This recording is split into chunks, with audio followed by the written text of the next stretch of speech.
ان کو مسلمانوں پر چسپاں کرنا اور جو آیتیں بتوں کے لیے نازل ہیں ان کو اولیاء اللہ اور انبیاء کے اوپر لگانا، یہ بڑی زیادتی ہے۔ اور یہی خروج ہے، یہ سلسلہ شروع ہوا جب حضرت علی شیر خدا رضی اللہ تعالیٰ عنہ کے مقابلے میں کچھ لوگ کھڑے ہوئے اور وہ حضرت علی کے لشکر میں سے ہی الگ ہوئے تھے۔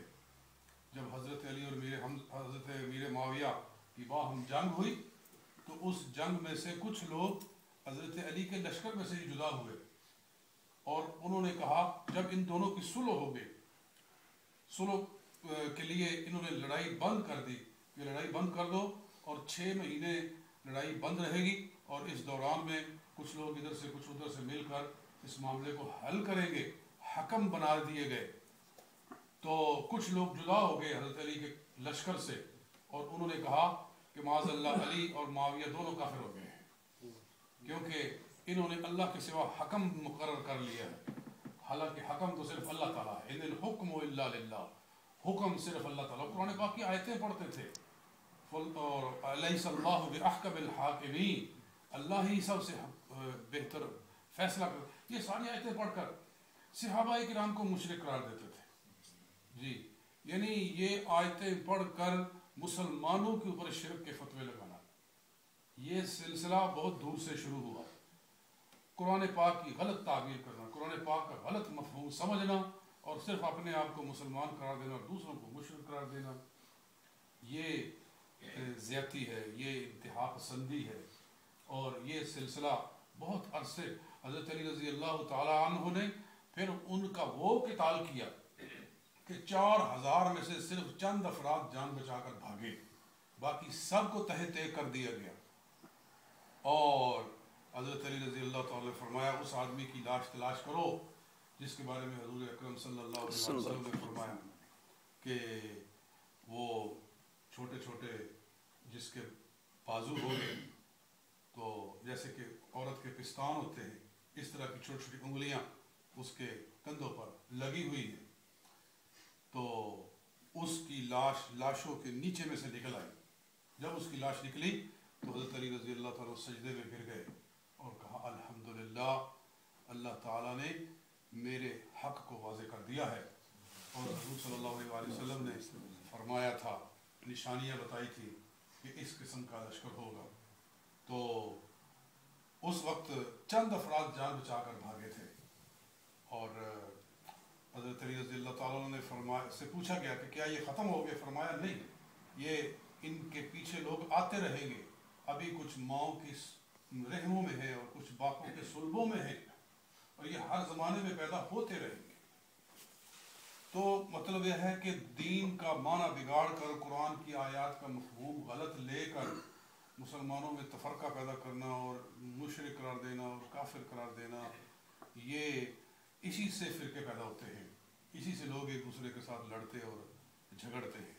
رہ گیا کہ کوئی یا علی کہتا ہے یا کوئی یا غوث کہتا ہے، تو دیکھو اللہ تعالیٰ نے انسان تو انسان ہے، جو مومن کی روح ہے اس کی قوت اور اس کی سماعت کا کیا کہنا ہے، وہ تو بڑی بلند و بالا بات ہے۔ مسند الفردوس میں حدیث صحیح ہے، رسول اکرم صلی اللہ علیہ وسلم نے ارشاد فرمایا، بعض جانوروں کو اللہ تعالیٰ نے یہ قوت دی ہے کہ مشرق و مغرب کی آوازیں سنتے ہیں۔ بعض جانور مشرق و مغرب کی آوازیں سنتے ہیں۔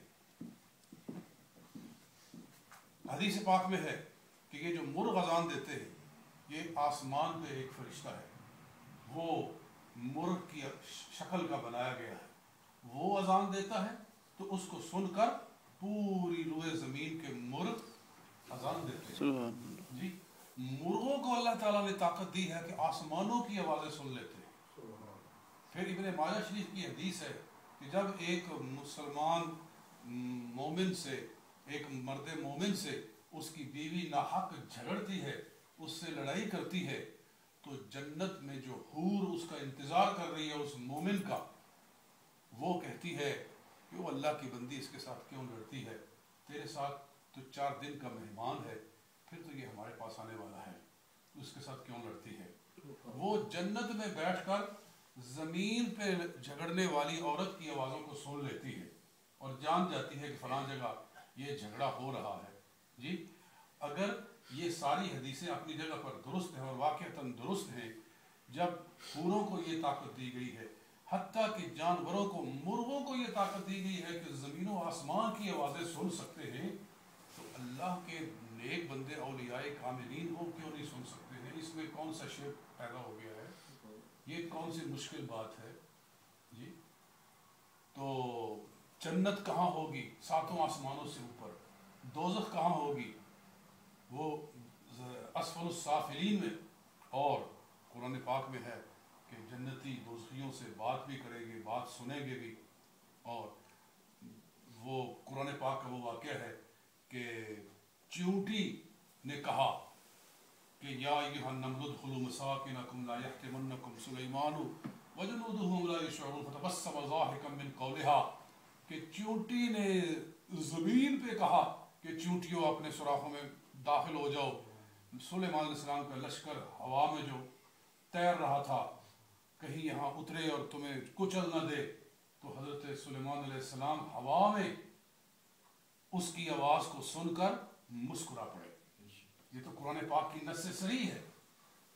تو اللہ کے نیک بندوں کی سماعت، اس کے اوپر تعجب کرنا اور اس کے اوپر شرک کا فتویٰ لگانا، یہ تو بڑی جہالت ہے. بہرحال یہ باتیں ہم چھیڑنا نہیں چاہتے، لیکن چونکہ درمیان میں بات آ جاتی ہے تو اس کا ذکر کرنا پڑ جاتا ہے.